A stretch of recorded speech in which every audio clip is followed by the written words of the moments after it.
Namu Myoho Renge Kyo.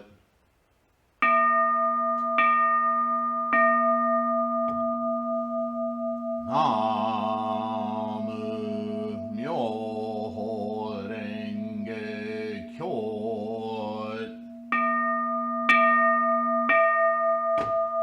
Namu Myoho Renge Kyo.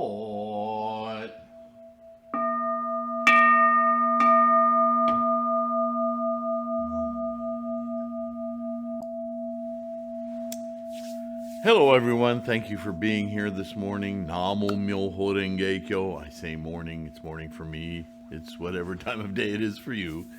I hope that you're healthy and safe. I hope that your loved ones are also healthy and safe.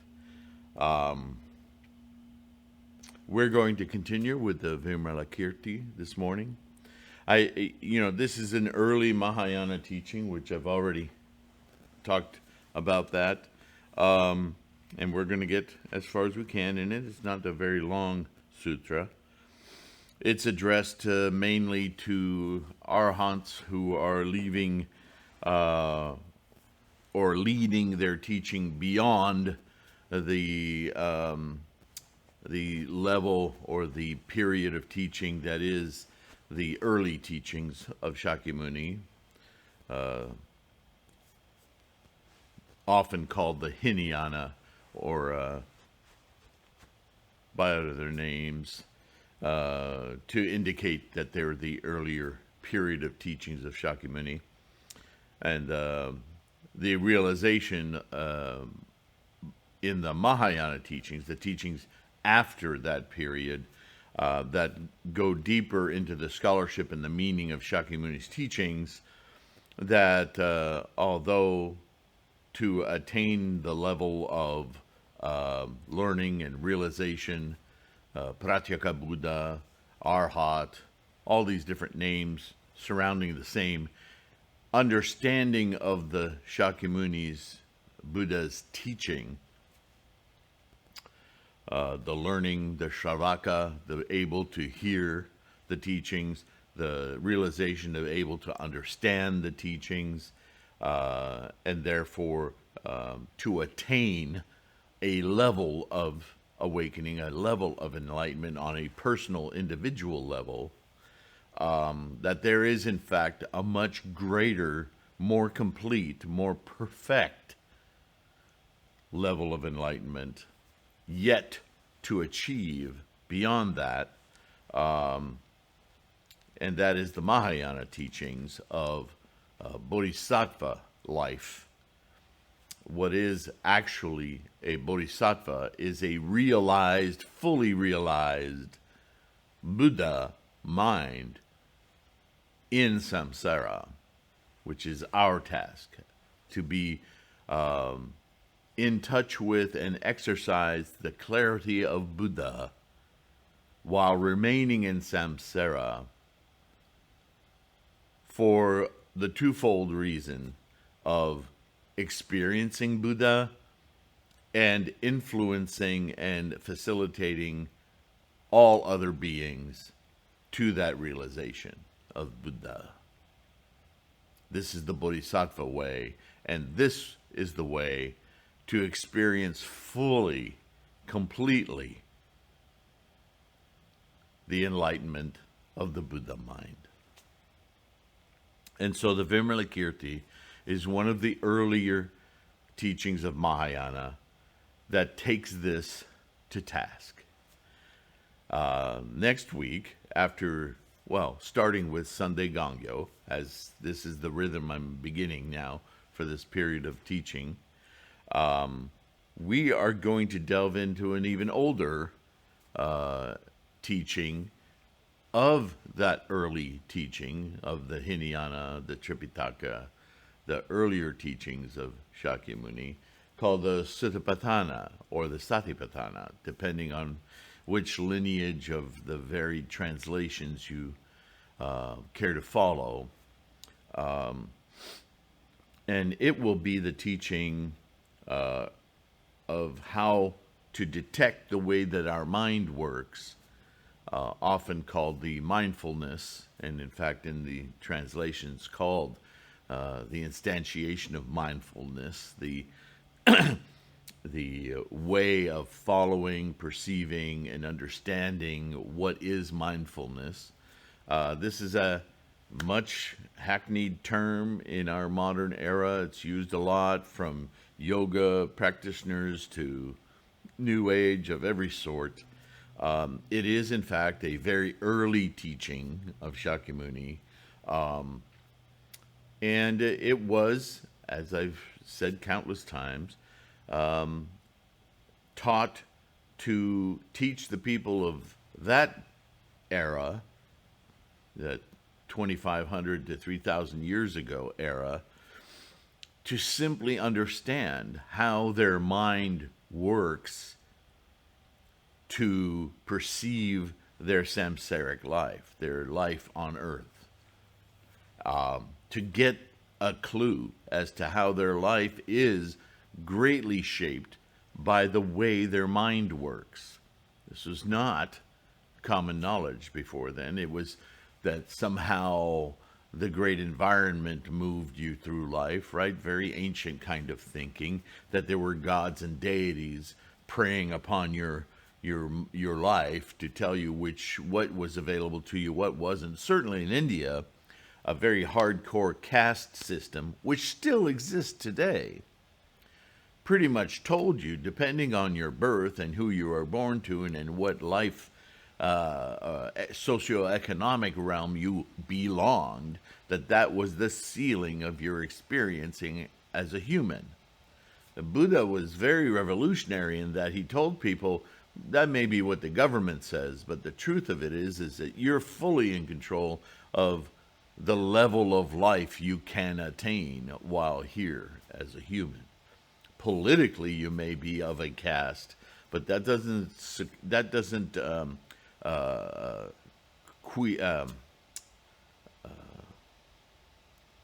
sequester your mind.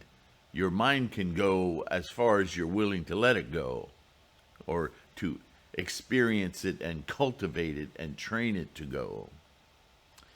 So yeah, there were a lot of controlling, people not only in government, but people who were fine and well with the caste system who did not like Shakyamuni.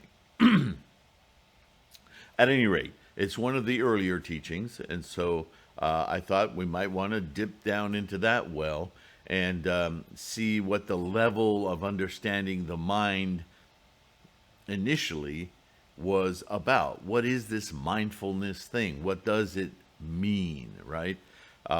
It's not that as we learn more in Buddhism, we cast away the earlier teachings. That's not the way. For instance, look at my 9 consciousnesses, Myoho Renge Kyo, and recent video on the triangle of the consciousnesses. In much the same way, we don't discard the older teachings, that we build upon them. And so today, with the Lotus Sutra being the ultimate teachings of instantiating Myoho Renge Kyo, our Buddha-ness, right here and now, and awakening to it, it can be helpful to remember that what we're embroiled in our daily lives, in samsara, in the mundane existence of being a human, that our minds, again, the earlier teachings, that our minds work in this way of instantiating the reality that we direct. Mindfulness is about that. So it's handy. It's handy to go through the rhetoric of it to understand that nothing has changed. It's just that the teaching has gotten more and more developed and more modernized for the ability and the capacity of the people in later times, for whom mindfulness is just an obvious thing, not something that has to be arduously discovered. But there's still some value in reading these sutras, if for no other reason than to even more solidify our confidence and our resolve in what we're doing, right? Demystify it, because it's not magic. It's the way the mind works. And so I think there's some value to reading some of these older things. And without wasting any more time, because we're supposed to be talking about the Vimalakirti today, let me get back to that. So, something to look forward to next week. But today we're continuing with Vimalakirti. You remember this fellow called Jeweled Accumulation, right? Again, these names, in a way, they're a little bit funny, but they speak to a personality type, people of certain characteristics, people who are thought of. Certainly when we see somebody in a very high-priced car driving by us, we think this is somebody who is accomplished to some degree, has finances and fortune of some degree, and we give them a sort of a class, don't we? And so this is a way of identifying a class. A jeweled accumulation, not just jeweled, which we might say is somebody who's adorned with a lot of praise, but accumulation, that's a very socioeconomic statement, isn't it? They've accumulated jewels. That's a different person type, right? So he's obviously one of the elite. Jeweled accumulation and the other 500 sons of rich men, there it is, then made ready to listen to the teachings addressed to them specifically, right? Sorry about that. The Buddha said, quote, "Jeweled accumulation, the various kinds of living beings are in themselves the Buddha lands of the Bodhisattvas." Remember, our understanding of Buddha lands is our worldview, our perceptive filters, the way we understand and perceive the world. Certainly somebody, a son of a rich man, would perceive the world in a uniquely different from a son of a merchant or a son of a lower caste, right? Or for that matter, the son of an immensely wealthy person. It's an obvious thing, so I won't spend too much time on that. Why so? Because it is by converting various beings to the teachings that the Bodhisattva acquire their Buddha lands. It is by persuading various beings and overcoming their objections that the Bodhisattvas acquire their Buddha lands. That's a very important statement. It's important because to a Hinayanist, an early teachings Buddhist, somebody who believes they've attained Pratyeka Buddha or Arhat, right? Or a Theravadan, that they believe they've attained the teachings and the Buddha way. And they may have accomplished a great deal for their own experience of the world, their Buddha land, if you will. Right away, Mahayana says, it is by persuading various beings and overcoming their objections that the Bodhisattva acquire their Buddha lands. So there's a distinguishing of a Bodhisattva Buddha land versus an earlier Buddha land. And it is very much because of the struggle that the Bodhisattva, walking amongst others, is not only facilitating and teaching and influencing based on his or her enlightenment, but has to contend with the objections, the illusions, the query of others. Now, I'm going to spend a moment on this because I think this is a very pivotal moment in Buddhist practice. We spend a great deal of time personally combating our own, what do you want to call them, demons, obstacles, challenges, right? We all have different names for the aspects of our experience, our minds, that we have to contend with in order to slowly climb up our own ladder of realization and mindfulness and the world around us and the way that we respond, react, understand, relearn ourselves, so that we can get to a point of washing away these self-made obstacles, karma, right? Every word you can imagine. This process of Buddhism is this slow de-encumbrance of baser thoughts, baser thinking, baser perceptions, to the point where we can then look above our personal karmic reality, our samsaric understanding, to see it uninvolved, unattached.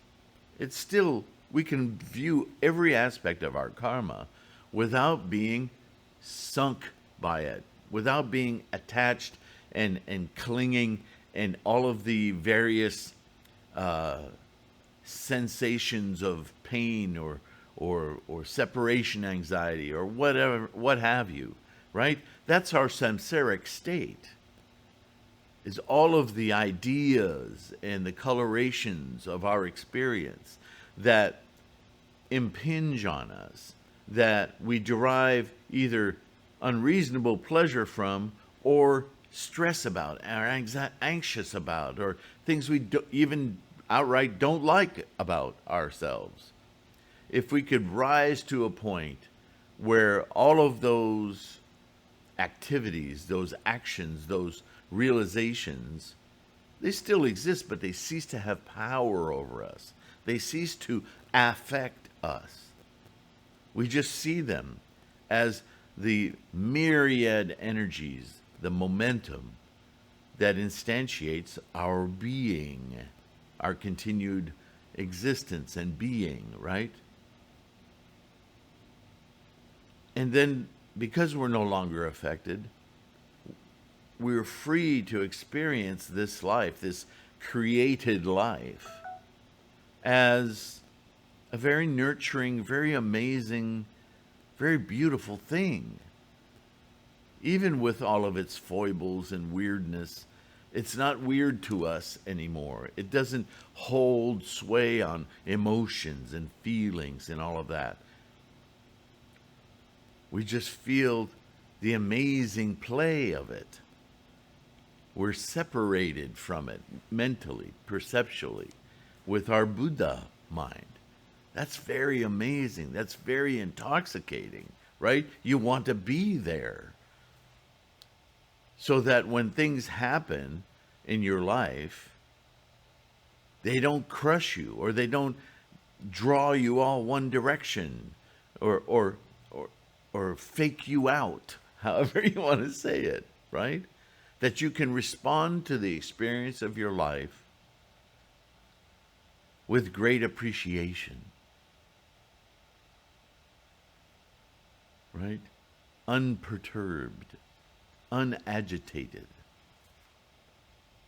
That's a very great goal, and a difficult one to achieve. We typically achieve it only in moments, right? It's hard to keep it going. But Buddha tells us, you've only reached part of the battle. You understand now what's at stake. You understand how amazing this is. But if you really want to experience the largesse of what you've achieved, if you really want to know an unshakable state so that you can remain in this Buddha light, this Buddha land, you must convert all of it. You must bring all of it to this point. What does that mean? It means that if you contact just one other person who hasn't achieved this, they will have doubts. They will have questions. Many of their doubts and questions will sound a lot like things that you've overcome yourself. which will do two things. Number one, will draw out your compassion. Oh my goodness, I know exactly what you're talking about. Right? Your sympathetic response, your empathetic response, your Buddhist compassion, which will be followed immediately with the other part of that compassion. Let me show you the way. Let me show you how to relieve yourself of that stress, anxiety, pain. To which you will get, I don't understand. And so you will have to engage with that person on a level of getting to know their karmic inertia, their momentum, and address their various doubts that won't be the same as yours. They'll be related, but you'll hear the differences in them, and you will then have to construct another level of knowing of what you've achieved for yourself.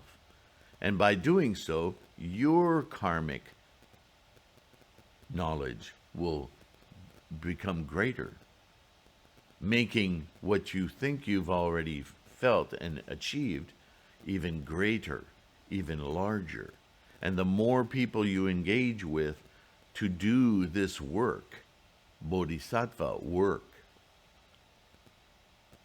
the greater your understanding and your experience and your awakening and your enlightenment will grow exponentially. Do you see? That is complete, perfect enlightenment. That is the goal of Shakyamuni's Buddhahood. Before he even attained it, that was his goal. Right? Look at it the other way around, if you will. Should you achieve this clarity, this Buddha land of yours, how easily will it cave in like a house of cards if you're challenged by just one other person? How volatile is it?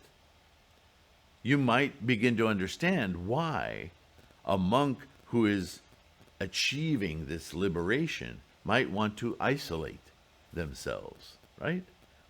Oh, I'll go live in a cave so I don't lose this amazing sensation.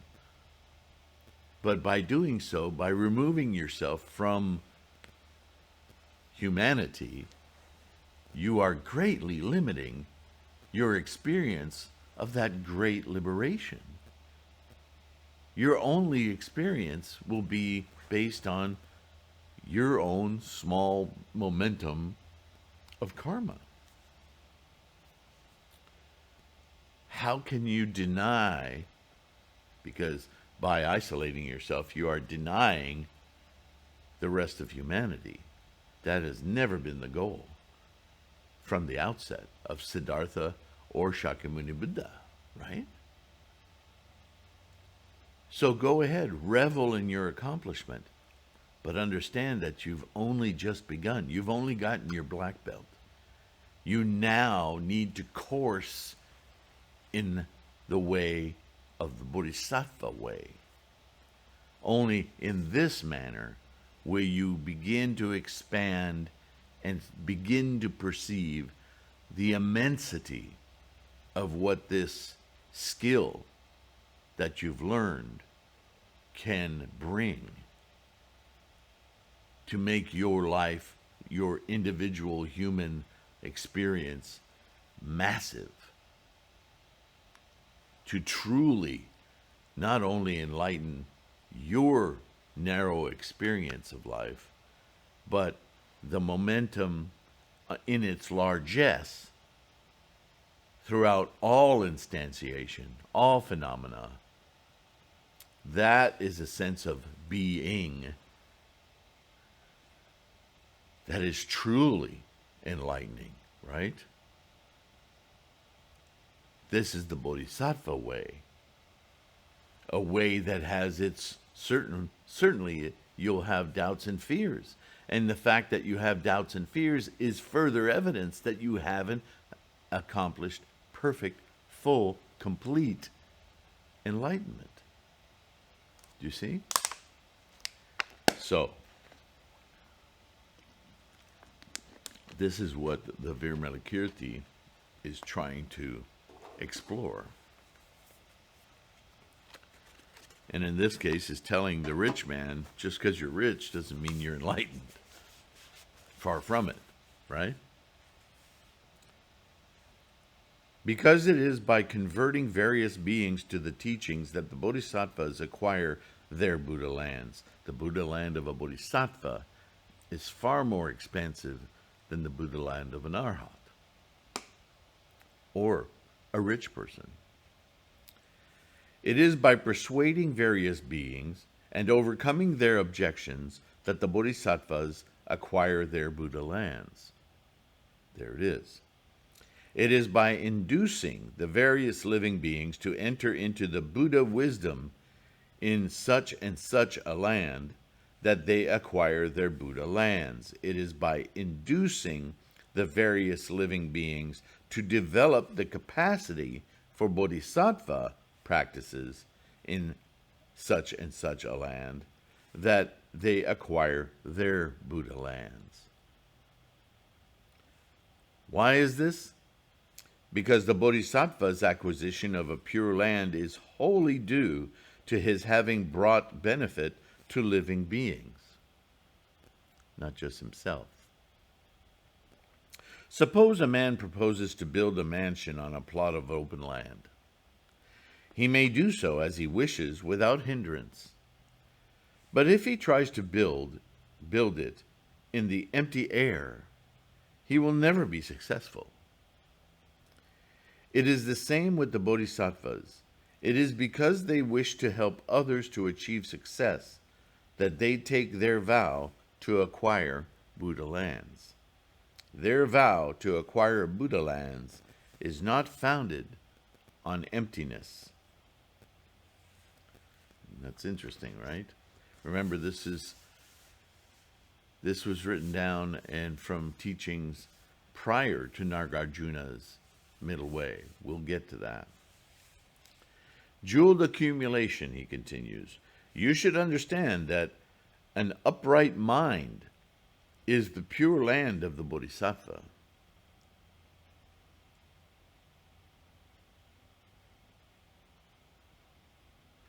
There's a footnote here. It says the term chi sin, upright mind, may also be translated straightforward mind or direct mind.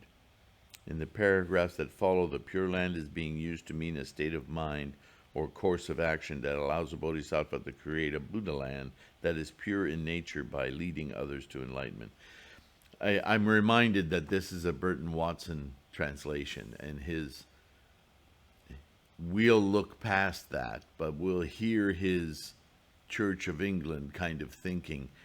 The bias will creep into this translation. But don't worry, I'll point it out. It's not to diminish his scholarship at all. It's just to be cognizant that there is a bias in his thinking. When the Bodhisattva attains Buddhahood, then beings who are free of flattery will be born in his country. That's interesting. To be free of flattery, what do you suppose that would mean? Right? The self-exaltation of spirit by others, either kowtowing or heaping praise on you, is very much an earthly attachment, is it not? And that's also something that a mindful bodhisattva would hear as a condition of other, not inculcate as a condition of self, right? That pride is an ego creation that pulls us away from the reality of the situation. A deeply searching mind is the pure land of the bodhisattva. When he attains Buddhahood, beings who are endowed with blessings will be born in this country. Beings endowed with or having reward in their life, whether it's financial perceptive gifts, gifts, rewards, these kind of words, they're all about the ego and the mind instantiating itself as somehow an entity in and of itself. A bodhisattva has a searching mind, a mind that is open to mind in general, not only my mind, but our mind, and how its variations are interesting as momentum and kinetic attachments, but not clear. Because in their clear form, all minds are one mind. All minds, itai doshin, many in body, but one in mind, right? And that Buddha, that mind is the Buddha mind, an egalitarian mind, a mind free of differentiations, differences, specifics, not necessary. Those are samsaric drivers of identity. That fake perception that we can hold on to things in the form that we wish to maintain them. That is a delusion that is samsaric, not of the Buddha mind. Follow? A mind that aspires to Bodhi, or enlightenment, is the pure land of the Bodhisattva. When he attains Buddhahood, beings dedicated to the great vehicle will be born in this country. That's not to mean that women will immediately become pregnant. Born here is being used, or in this translation, being used to represent the awakening of other minds, right? When I say something, or you read in a sutra something that you have an aha moment, right? When you have a deep insight into the nature of your own kinetics, your own momentum, the way that you are in samsara, when you have an insight as to a delusion that you've always held but never really were aware that you held, and you, that's why I'm always doing this. That's why this appears in my life all the time, right? That kind of aha moment. That's a capable of casting away. Everything will be born in this country. You are born anew with your insights, aren't you? Aren't you with a deep insight, a different person suddenly? I now know this, therefore I am no longer the I. Before I knew this, now that I know this, I am a different I. We still use the samsaric labeling, but at some point that labeling just becomes not only redundant, but irrelevant, because you become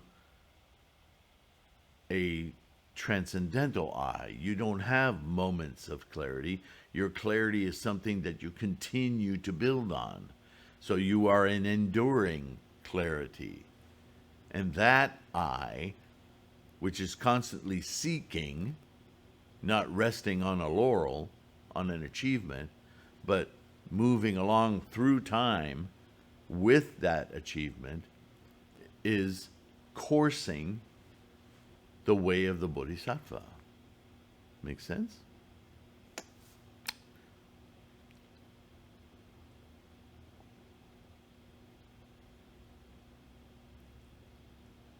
Almsgiving is the pure land of the Bodhisattva.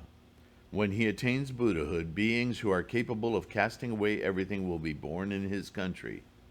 In his country. So the pure land, the pure land, he's now labeling the country.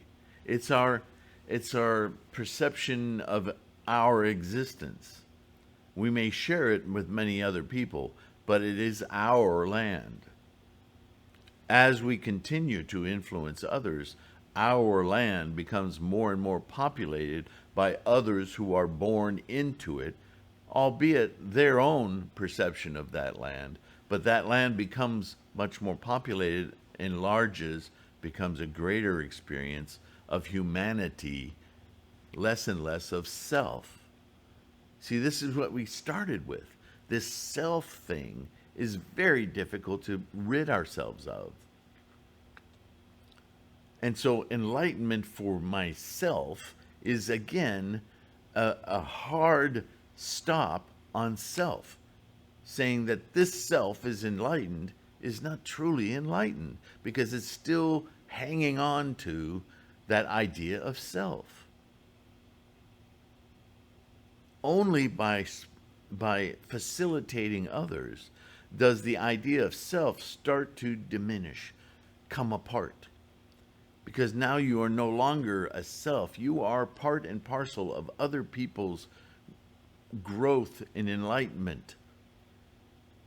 And now self and yourself and yourself and yourself are starting to work in concert, and that self becomes a greater experience of samsara. Many in body, one in mind. Over and over again, there's this disassembly of the avarice and energies of permanence, being, that are spread thin, disassembled, and by doing so become much grander, right? It's like each of us is a raindrop trying to maintain being a main drop. But at some point we hit the ground and others hit the ground, and as much as we want to maintain our identity as drops, we start to intermingle.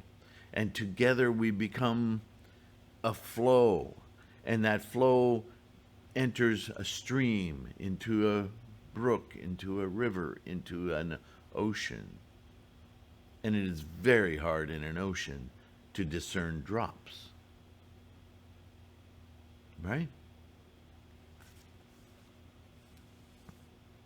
Keeping of the precepts is the pure land of the Bodhisattva. When he attains Buddhahood, beings who fulfill their vow to carry out the 10 good actions will be born in his country. Forbearance is the pure land of the Bodhisattva. When he attains Buddhahood, beings who are adorned with the 32 features will be born in his country. Assiduousness is the pure land of the Bodhisattva. When he attains Buddhahood, beings who strive diligently to acquire all manner of rewards will be born in his country. Meditation is the pure land of the Bodhisattva. When he attains Buddhahood, beings who can regulate their minds and keep them from disorder will be born in his country. That's an interesting statement there, the way it's translated about the mind, isn't it? Beings who can regulate their minds and keep them from disorder will be born in his country. Again, we'll go back, we'll study next week the Sutta, and you'll understand where that comes from. Wisdom is the pure land of the Bodhisattvas. When he attains Buddhahood, beings who are correct and certain in understanding will be born in his country. A mind devoted to the 4 immeasurable qualities is the pure land of the Bodhisattvas. When he attains Buddhahood, beings perfect in the exercise of pity, compassion, joy, and indifference will be born in his country. Now I'm going to pause again. Where are we time-wise? Okay. So let's talk about this for a minute. This last stanza. The 4 immeasurable qualities: pity, compassion, joy, and indifference will be born in his country. Now, in the West, we're taught that the word indifference is kind of a callous thing. It's like we don't care, right? I'm indifferent to that. I don't care whether it results in anything good or bad. I'm just indifferent to it. But that's not what is meant here. You'll remember the earlier statements where they can regulate their minds and keep them from disorder. What is that about? Regulating your mind. It's not about turning off thoughts. It's not about being in a nothing state or pursuing a void. It's none of that. It's about the wisdom to perceive all of these influences, this inertia, this karma, being unaffected by it. In fact, being fully aware of the momentum, the karma, the inertia within ourselves and others is the great benefit that allows us to feel pity, compassion, and joy. Right? If we were truly, as we would say today, indifferent, then none of it would matter. Why would we pity someone? Why would we have compassion to help them out? Why would we look around and go, wow, this is amazing, and feel joy? Right? If you use the modern interpretation of the word indifference, then I'm already enlightened because I don't care about anything. Not true, but, right? So try to understand what's being said here. What's being said here is not indifference in the modern sense. It's unaffected. Unaffected from, and you could say that means the same thing. Unaffected in that you're uninfluenced personally as an I, as an ego. You don't feel judged by these other thoughts, these other states of being, these other influences. But seeing those influences, seeing that they exist, while unaffected, seeing the affected, while unconditioned, seeing the conditioned, not denying them, simply not being tousled by them personally, and watching them in others, that brings about, oh, look how affected, look how conditioned. How can I help these people not experience life through those affectations, those conditions, right? How can I assuage their tendencies so that they too can allow samsara to exist without being sucked into it,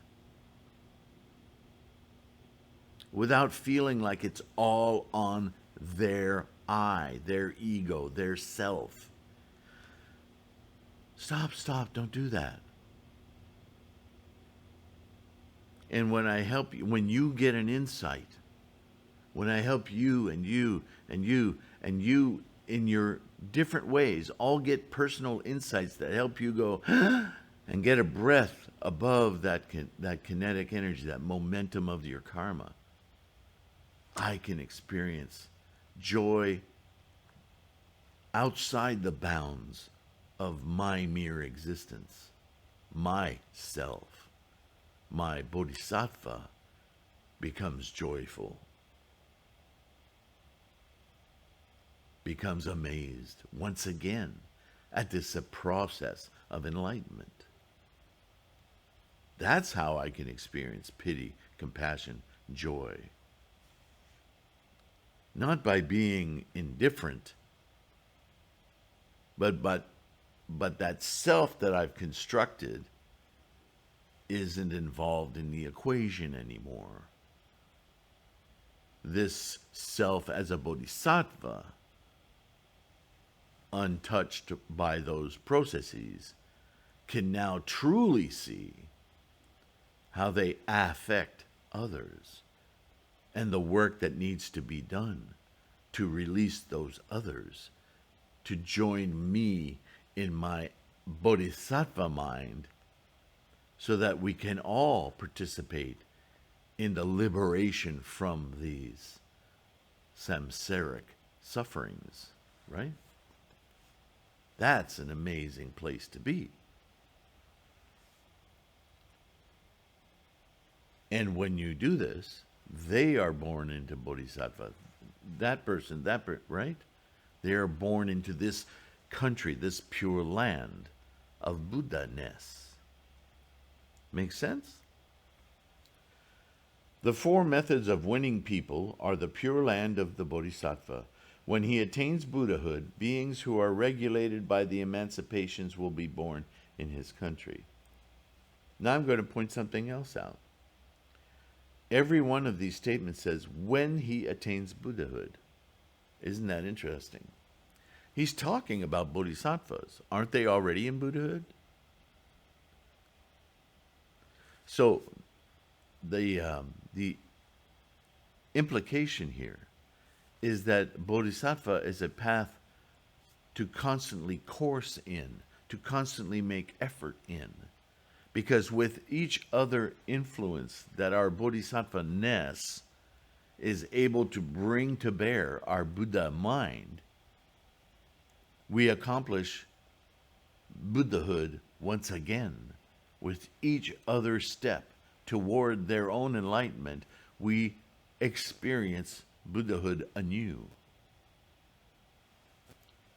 When he attains, expedient means are the pure land of the Bodhisattva. When he attains Buddhahood, beings who can employ all manner of expedient means with complete freedom will be born in his country. Expedient means. Do we need to go over that term again? Expedient means. This means, and I think we'll end today's here. Okay. So, as you'll recall earlier, I was saying that everyone we meet will have their own attachments, their own experiences of the same place we're in, but their attachments, your attachments, my attachments, my way of experiencing self in the world, my inertia, my momentum, is very similar to all of yours, but it's not the same. And as a bodhisattva, you will learn by being around me what my karma, my inertia, my momentum looks like.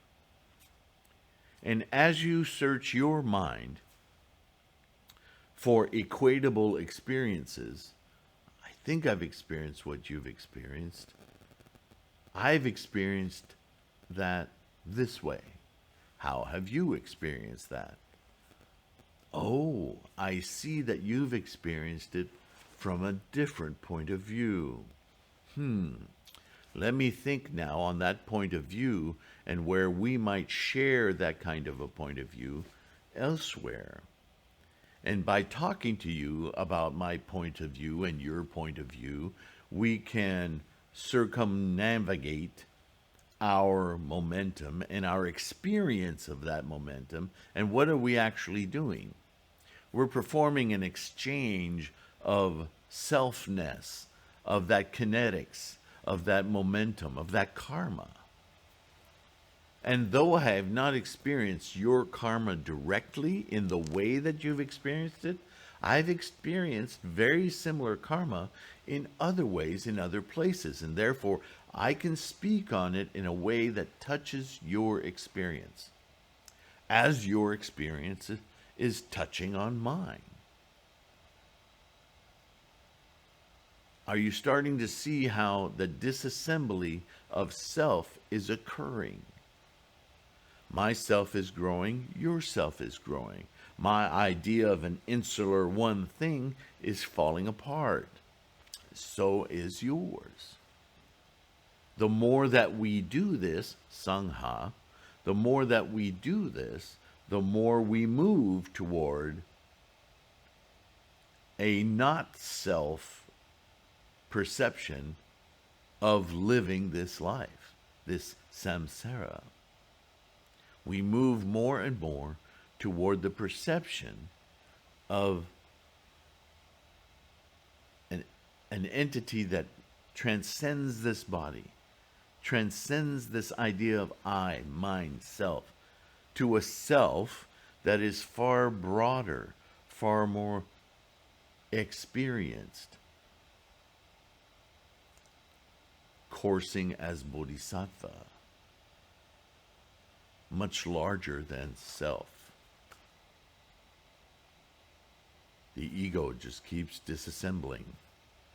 This is why this is the path toward a complete, a perfect enlightenment, because it blows apart the bounds of I, self, mine. Enlightenment is not yours and mine. Enlightenment is a state of being that transcends. You have entry into it. I have entry into it. As we enter into it, we are in the one Buddha-ness. Right? Makes sense? We can understand this today because we chant to a mandala. We can together experience our Gohonzon, our Buddha wisdom, and transcend our differences and chant with one mind, Buddha mind. And that is very enlivening.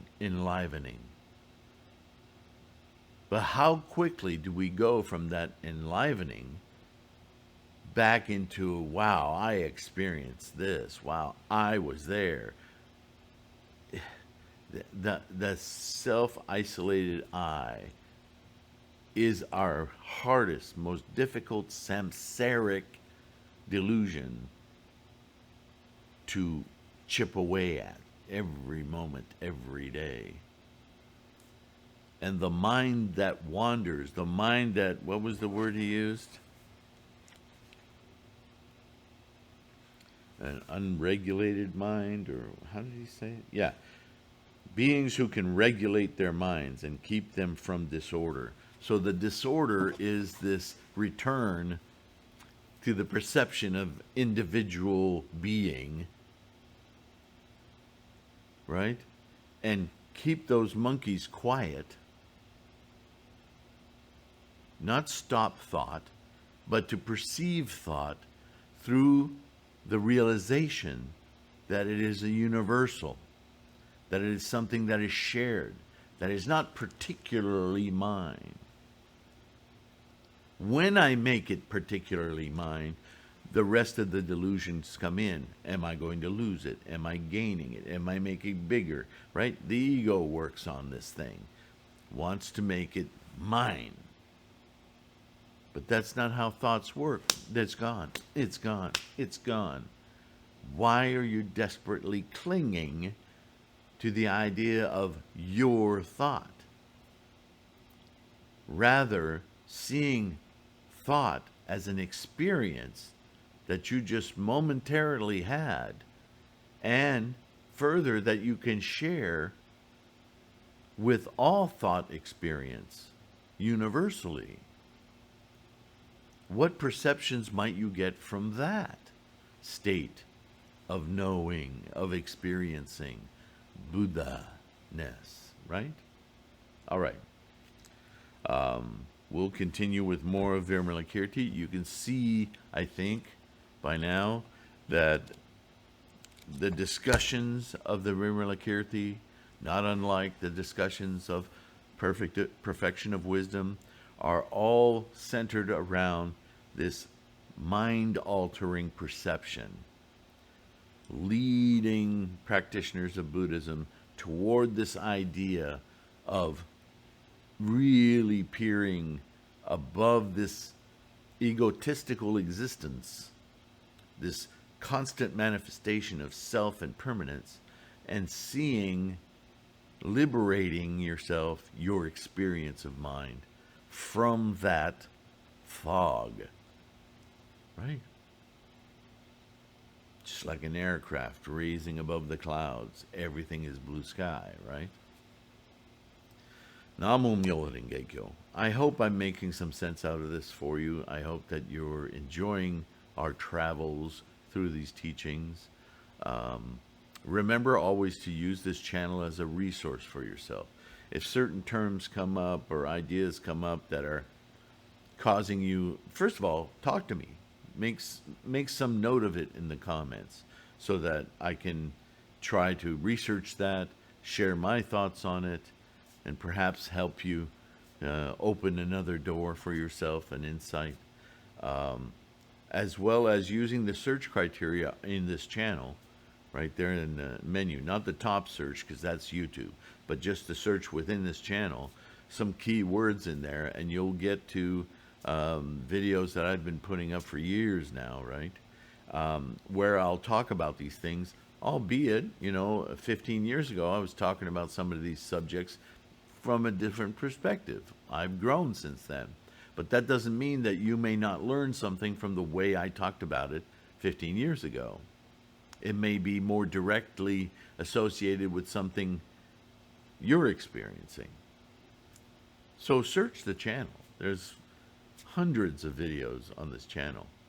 That doesn't mean I don't want you to participate in the new ones or to download the podcasts that you can now get, right? And just listen to them while you're driving. Well, I hate to promote the idea of listening to podcasts while you're driving because it's a distraction, and I want you to be very careful when you're driving that your mind is on driving, right? Safety first.